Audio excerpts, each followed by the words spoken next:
красивият Пирин.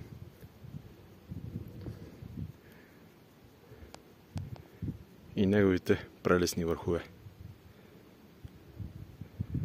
Рядко се случва човек да оцели такова чудесно време с абсолютно чист и безоблачен изглед към връх Вихрен и останалите пирински бижута.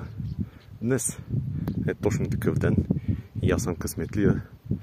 Тръгнал съм на лов за кадри и смятам да се възползвам максимално от зашеметяващите пейзажи на Пирин планина.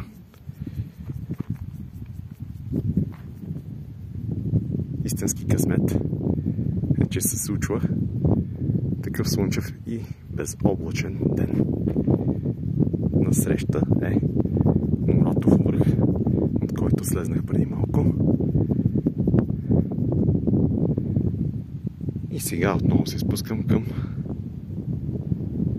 останалите местенци, които съм набелязал да посетя днес.